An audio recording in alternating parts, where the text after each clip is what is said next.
Farscape came along, that Yeah. sci-fi series. Let's talk about that. That was Henson, it's a marvelous show. It's a science fiction show with lots of puppetry and special effects and all that. That's just a huge opportunity for sound design. Please tell yeah, I me. mean, for those that don't know it, it was kind of like a Star Trek, but a more sort of edgy and crazy and funny and More you know, fanciful too. It had more fantasy yeah, elements. fanciful and Yeah. lots of creatures. You know, it was Henson's and the Sci-Fi Network and so on. So anyway, it was very well funded. It was about $2 million per ep, and there were 88 episodes. That's 22 eps each year, and that was a hard show. So I had a great crew. Yeah. And we'd get an ep, and we'd have 4 days of editing. This, by the way, it's the world's first 5.1 TV drama series. Oh wow! So we had, So we had 4 days to edit, and then we'd have to start mixing that episode. And on day 5, and on day 5, we'd be getting the next step. So we'd have 4. We'd have a total of 8 days per episode, but they'd be overlapping. Yeah, yeah. And as you can imagine, how crazy it was, because, oh, what's happening in this ep? Oh, there's some aliens that we've never seen before in their spaceships that are different to any other spaceship. We've got to come up with what that sounds like. And they've got to land on our ship and bring out these weapons we've never seen before. And the visual effects don't arrive till we're in the mix, of course. Yeah. So it's like, what are we going to put here? There's a tank flash there, and you go, oh, I don't know.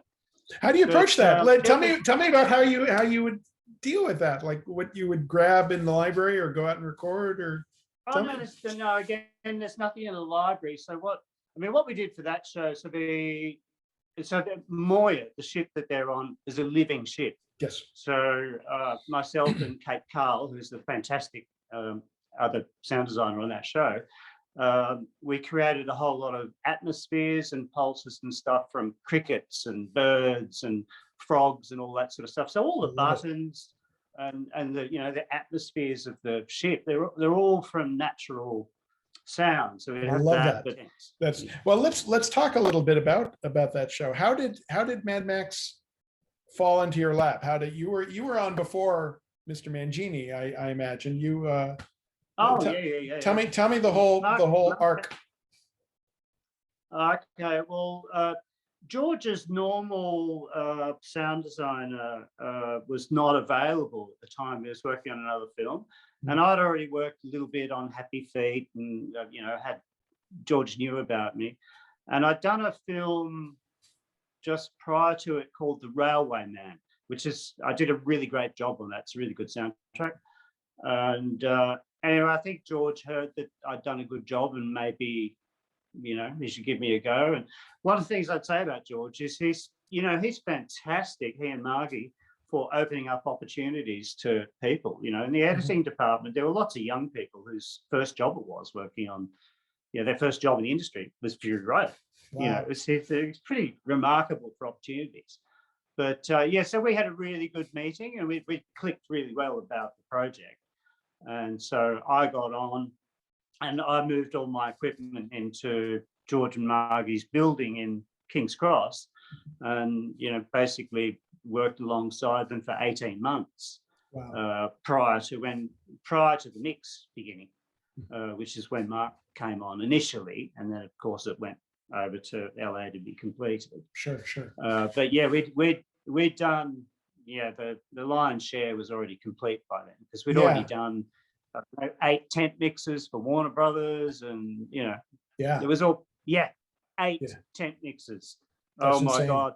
Yeah, That's so insane. I mean, for me, it was the most exciting job, because it was very thrilling, and it's great being around such impressive people that have high standards, because it gives you passion. It drives you to go really to strive for something higher yourself. So it was a great environment, and George and Margie are just terrific collaborators. They're great to work with. Yeah. So it was really terrific like that. But of course, the list of sound effects to do, because like every second, there's a new effect, and it's got to be handed over. And so there's so many vehicles and weapons. Bang, bang, bang. Yeah. And these things can't all be on top of each other. You can imagine how messy it would be, right? So weaving that complexity of number of effects and stuff, even just for the temp mixes, was a very significant ask on top of sound designing. Right. But there was a big crew. There's a lot of contributors to that soundtrack. I mean, you've been so generous with your time. I'm gonna embarrass you a little bit. I just, like, days after you won the Oscar, when you were still in LA, and you and I were chatting, and I said, hey, let's all get together for a lunch or a dinner. And I invited a bunch of my soundy friends, and we all met at the Pig and Whistle on Hollywood Boulevard. And it was so fun. And you were so sweet and generous with your time, and let everyone hold the Oscar. And it's just, you're just so open about that and sharing the craft and all that. And it's just, I really appreciate that. Thanks for saying so. It is just the thing. It's a joy bringer. And I'll send you a photo that you can put up on the Hollywood Sound Museum. Please. And it absolutely nails the power of that little gold statue. Yeah. So we just walk out of the Dolby Theatre, right? I've been talking with everybody. I'm so happy. I'm one of the last stragglers out of there. And as we're leaving the Dolby Theatre, there are people on balconies going, yay, and cheering, and people cheering as I'm walking out, Yeah. Anyway, I see a traffic cop. There's a guy directing traffic. So I walked up to him and just held the Oscar out and gave it to him. And then I immediately got my phone and took a photo of him. Oh, you should see this traffic cop. He's just, it's like he can't believe what's just happened to him. And the look on his face is that, the power that it has, the joy that it brings to people. It really is it's like, wow, it's an Oscar. It actually is an Oscar. That's very so sweet. Anyway, as you know, I donated my Oscar to the Australian Film, TV and Radio School. Yes. Because there it can actually play a purpose. It doesn't play a purpose for me on the mantelpiece here. I don't need to look at it. I know that I've won it. We won it. Yeah. But where it is, it's at the film school. When you walk into the film school, in a nice glass box with a little plaque dedicating it to the whole crew. And, that might inspire someone that walks in there as a student. That's wonderful. Because that little gold statue does have power.